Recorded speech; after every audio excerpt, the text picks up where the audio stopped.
Welcome back to Season 2 of the Man2Man podcast. I'm your host, Jackson Chapman, alongside my co-host, Carson Chapman. And Carson, we just had the NBA season wrap up for us with the Denver Nuggets being victorious over the Miami Heat 4-1.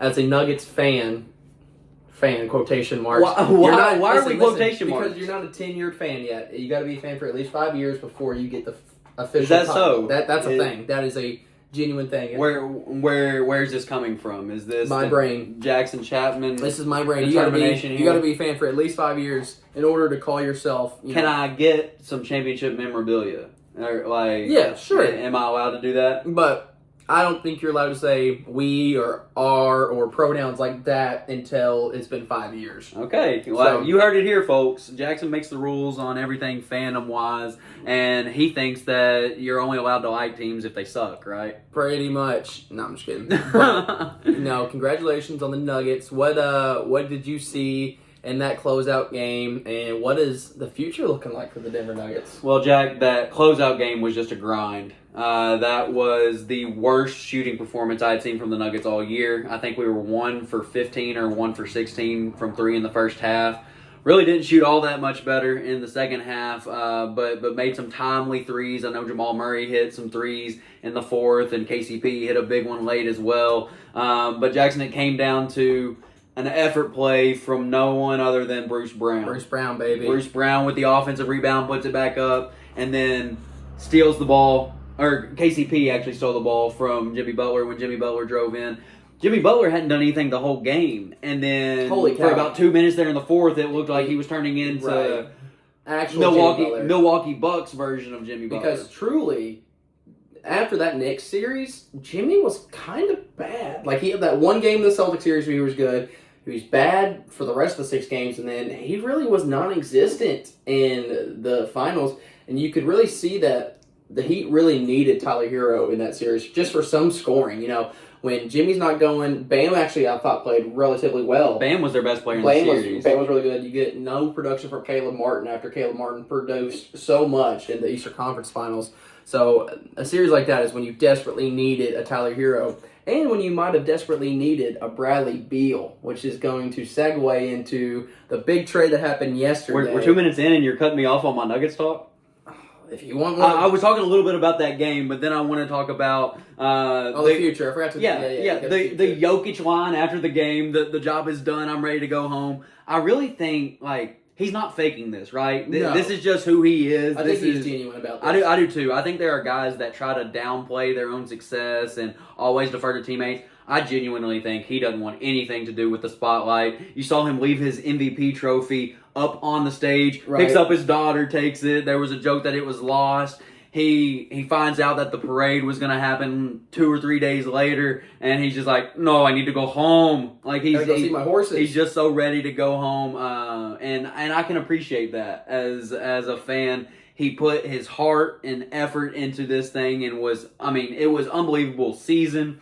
Best season in Nuggets history, and then to cap it off with a championship and quite possibly the greatest playoff run of anybody. Really, there's not too many guys that can say that they did more in a single postseason than Nikola Jokic just did. And to cap it off with a championship is pretty awesome. And to look at the future, you've got Jokic and Murray locked up. You've got MPJ locked up as well. AG for a couple more years. Just extended him. I think we're heading into the last year of AG.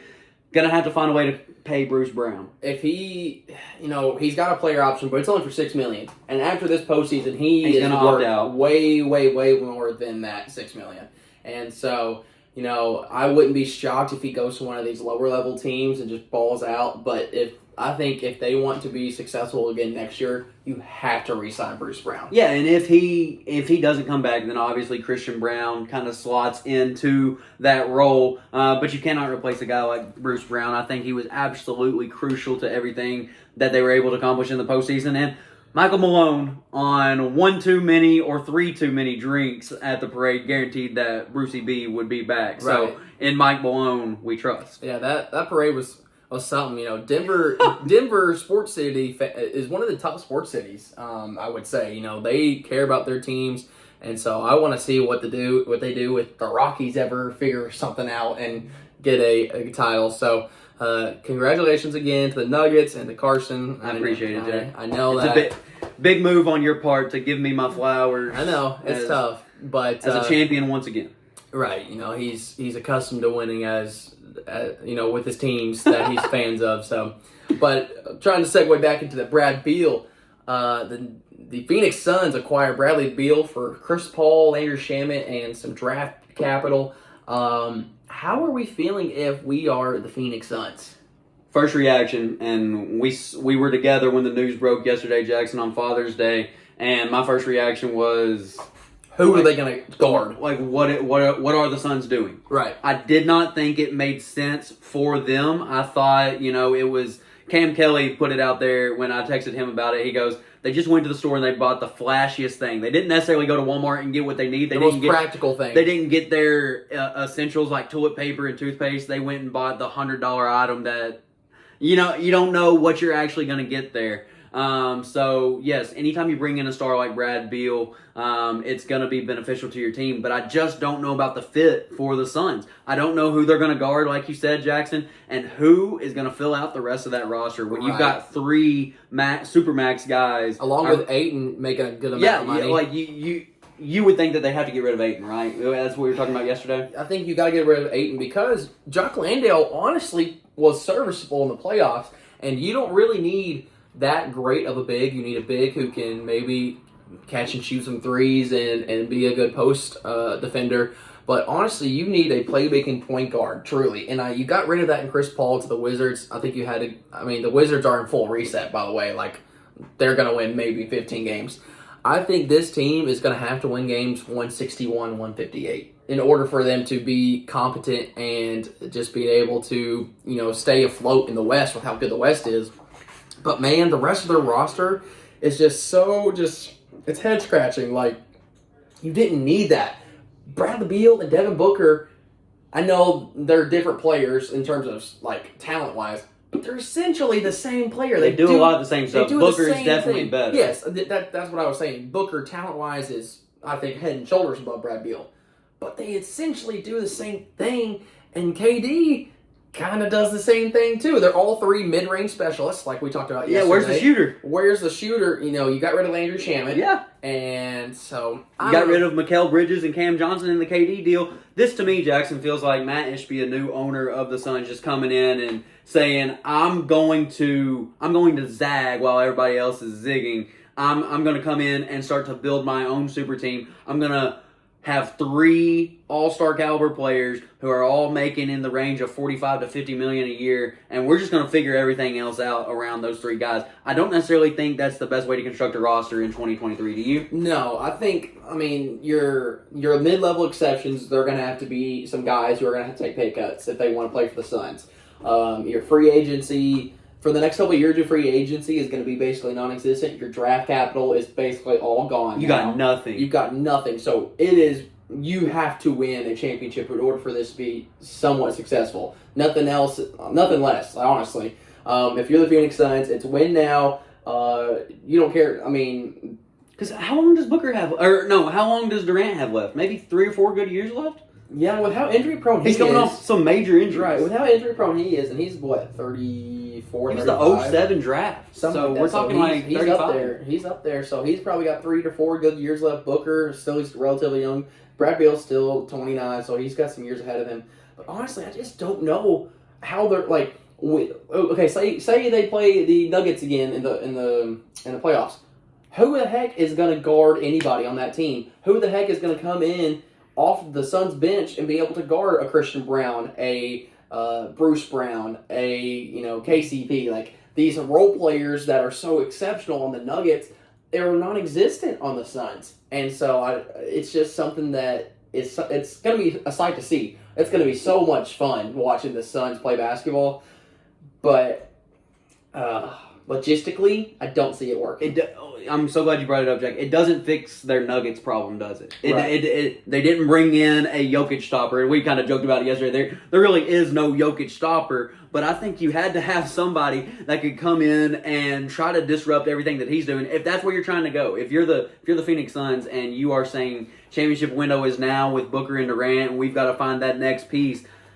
I think you went searching in the wrong area Right. for a guy like Brad Beal when you could have done more with your roster if you would have paid guys that are $20 million a year as opposed Right. to $50 million a year. And so it will be fun to see. Like you said, they're going to have to just outscore teams.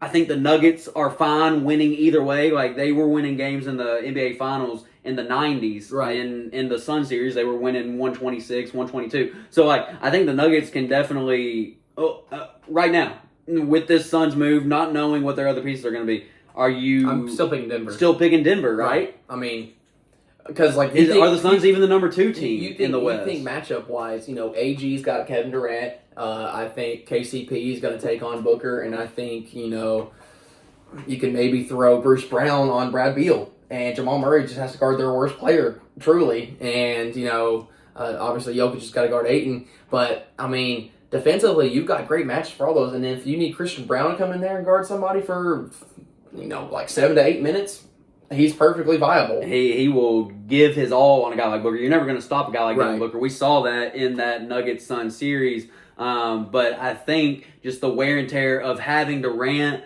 and Booker have to do everything offensively in games 3 and 4. It eventually showed in games 5 and 6, and it caught up to him. So maybe that's what Ishbia is thinking. Maybe he's thinking, give them another option, another guy that can come in and create, and we'll see what happens. I didn't understand the fit. Right. I don't think Ishbia, as the kids would say, knows ball. He knows, he used to score 30 points a game. Let's get him on the team. But that wasn't your problem, really, in the Nugget series. So Scoring was not your problem. Scoring was not your problem. Defensively was your problem, and you didn't really add a defender. You added another scorer. Who's the next big domino to fall? Is it Dame? I think Dame's going Miami. I think so, too, and I think that would be awesome. I think that would be... Dame deserves it. Dame has been so loyal to this Trailblazers roster, and they just have never put the pieces together for him. You have one of the top point guards of all time in Damian Lillard, and yet the best player he's ever played with is C.J. McCollum. Yep. That's the best player. You look at Kevin Durant's teammates, Russell Westbrook, James Harden, Kyrie Irving, Stephen Curry, Klay Thompson, Draymond Green, Devin Booker. You could keep going. Bradley Beal now. Like, he has just played with guys who are insane, and yeah, he's got 2 championships, but, I mean, what does it say about Kevin Durant's legacy? He has to have star power. He keeps chasing those super teams. He has to have star power. So, again, Dame, I think if Dame goes to Miami, that's the other scoring option that they desperately needed because they needed one so bad. You were relying on Caleb Martin, showing out, kind of being a one-hit wonder in the playoffs. You would have to give up Hero. You would have to give up Kyle Lowry probably either Duncan Robinson or Max Strus. And a ton of picks. So, because Dame, again, is one of those guys that deserves all that. So, that's, those teams are for the win now. But let's talk about the teams who are for winning for the future. We get the draft on Thursday. The obvious number 1 pick is Victor Wembanyama.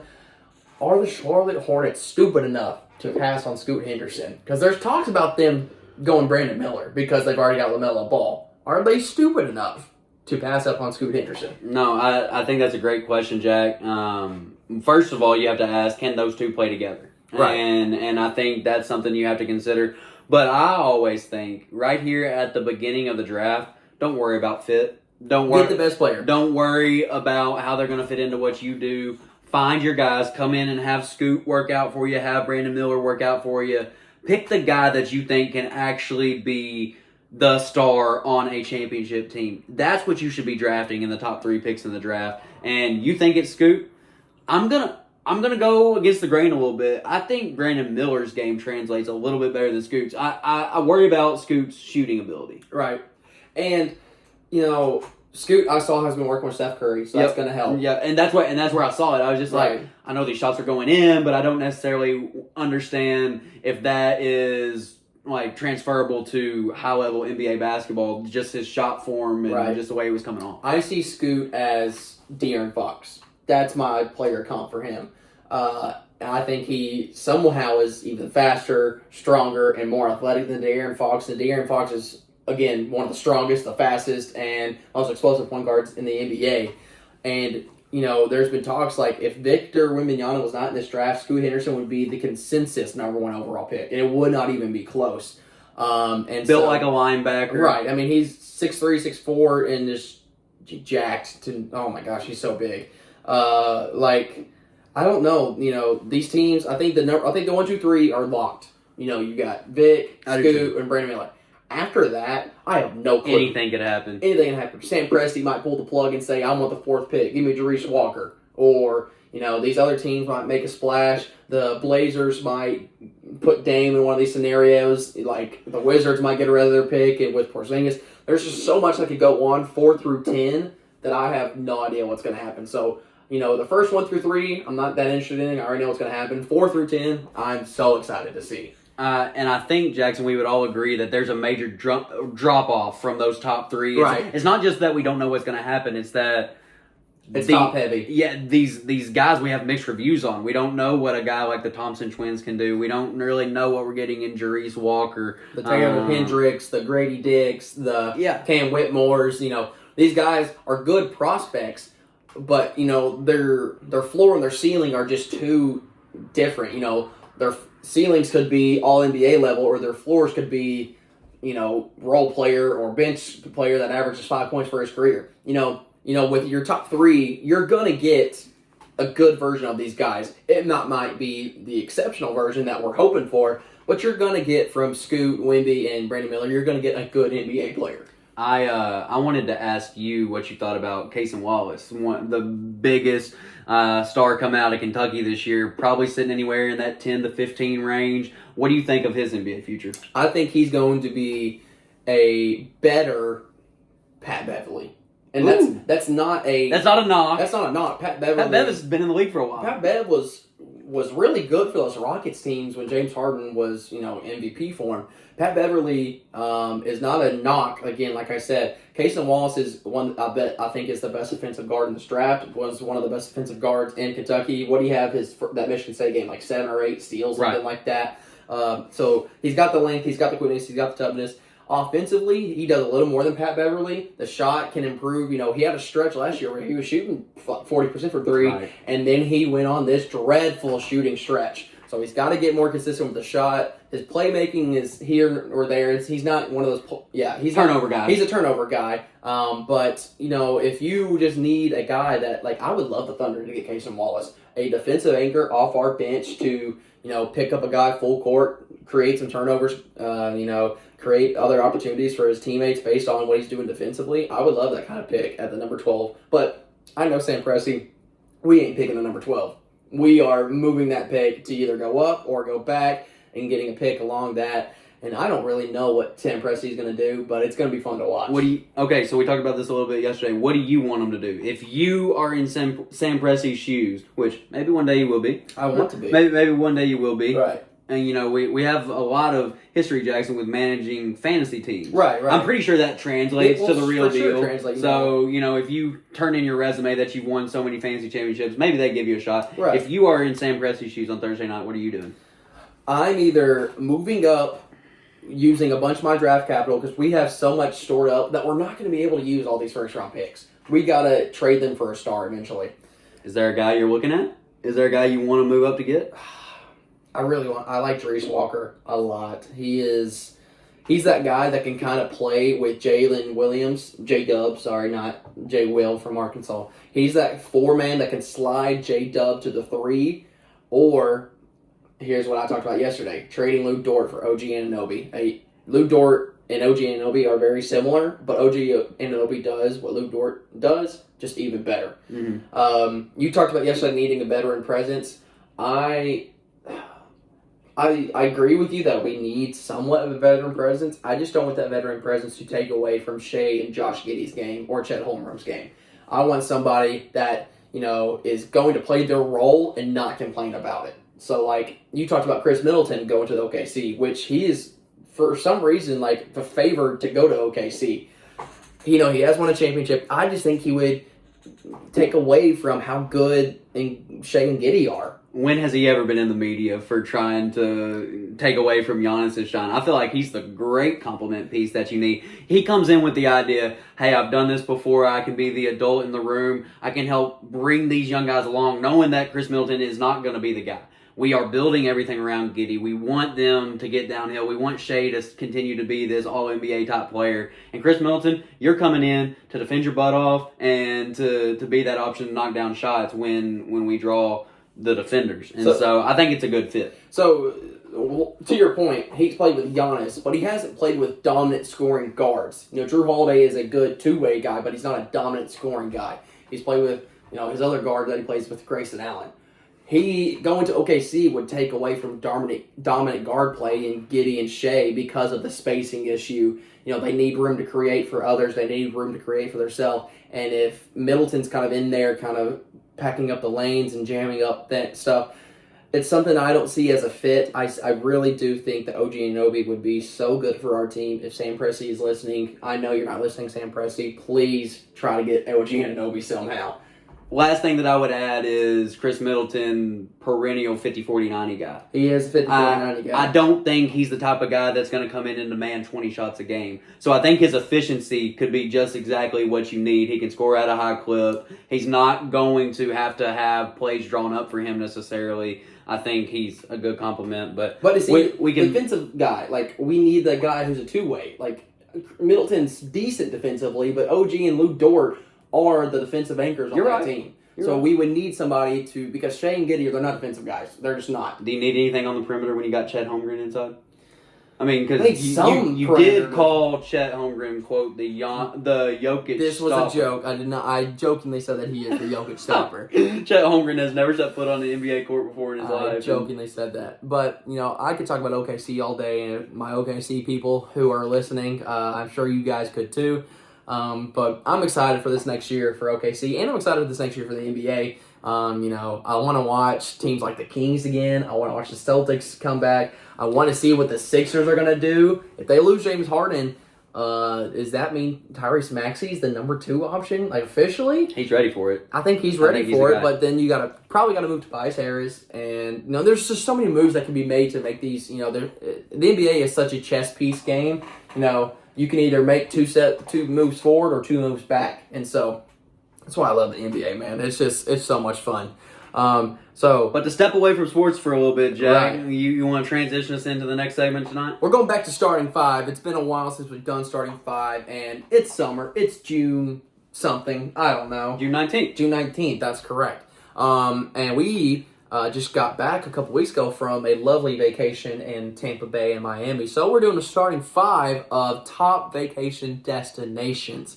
And Carson, this is your idea, so I'll let you have the first pick. Yeah. And so we're snake draft. Yeah, snake draft this bad boy. You'll have 2 in a row there. I had originally sent Jackson this topic earlier today and thought maybe 5, like a list of 5 things that you do on vacation, like some of your routines and stuff like that. And I started to name off a few. He goes, that just basically sounds like a trip to Destin. Right. He was like naming like apply aloe or go to the go-kart track. Like, you're literally just naming what we did in Destin, Florida. Hey, I don't apply aloe any other time than when I'm on vacation, so it kind of fit. But number 1 vacation destination for me would be Maui, Hawaii. Yeah, I feel like it's a 1-1. Dude, I think it's such a great pick. I didn't realize how far away Hawaii is. Like, it is way out there. You got a pretty good flight. We talked about last time how challenged I was geography wise. Right. We found out that Canada was not all that close to Cleveland. If you listen to our last podcast, he said that Canada and Cleveland were like right next to each other. We got done with the pod. I said, Cleveland and Canada? And he goes, I'm going to look it up right now. He looks it up. It was like 5 hours away. 5 or 6 hours. I was like, you idiot. Hey, it happens to the best of us. But 1-1, Maui, Hawaii. I think when you just picture blue water, you picture like a beach in Hawaii. And if there's any way that we could time up a trip to Maui with the Maui Invitational that happens in November, I think I would be in basketball heaven. I think that would. I hear people talk about that atmosphere. It's a gym that holds about 2,000 people. Right. And it just gets raucous. I really believe that a reason that Kentucky has underperformed in recent years, we don't go to Maui anymore. Right. I'm going to draw it back to that. Calipari, step up. We don't go to Maui anymore, so Cats find their way to Maui. I want to find my way to Maui. That was the 1-1. That was my pick if you didn't somehow take Hawaii there. But I'm going to go back to back. I'm going a warm place. I'm going a cold place. Okay. Warm place is Los Angeles. I got to go to Los Angeles before I die. There's just so much to do, so much to see, so much to just explore in Los Angeles. You got your beaches. You've got so much sports history there. You've got so much TV history there. I'm sure there's so many TV sets that I could go visit. Right. There's just so much to do in Los Angeles. So I got to go to Los Angeles before I die. Are you ready for the traffic? Are you ready for it to take you 2 hours to get 10 minutes? I'm gonna call the best Uber in Los Angeles, and he's gonna take me and he's gonna guide me.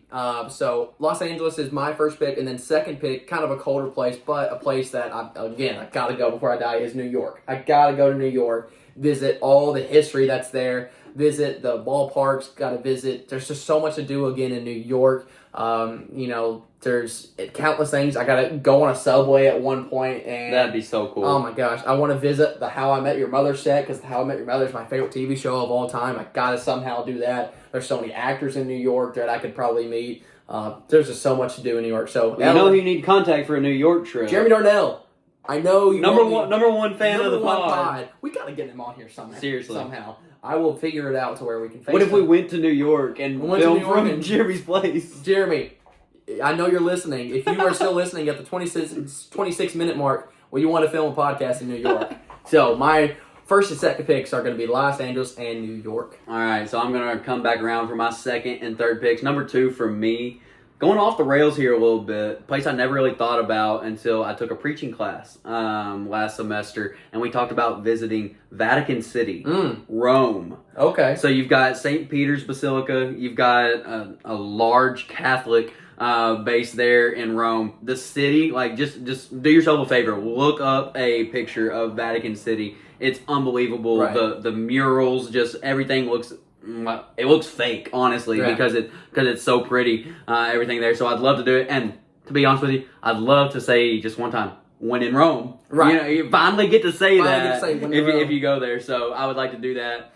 Number 3, I've actually been having debates with some people lately about, like, when you get into adulthood and start going on vacations with your family and everything, would you rather it be a beach destination or like a national park hiking destination?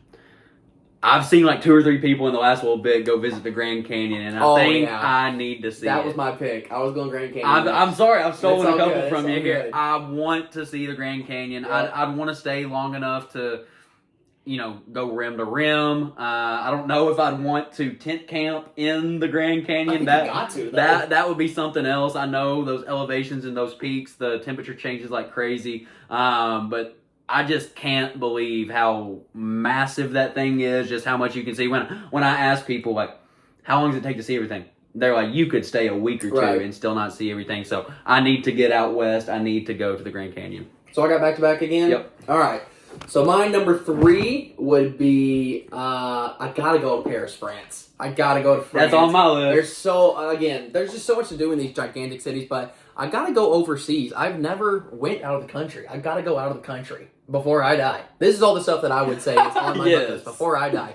Paris, you've got the culture there, the Eiffel Tower, the food, which I don't know why I'm saying the food. I'm a picky eater, but maybe I would venture out if I'm. You think we can find some pizza there? Right, I'm sure we can find some pizza. That's another place. If you're in Italy, I gotta try authentic Italian food. Yes. Your fettuccinis, your spaghetti, your pizza, your stromboli, anything that is with ini, I gotta try in Italy. But while in France, I could go watch a soccer game. I could go watch, I could go watch Victor Wembanyama, even though he's no longer gonna be in France.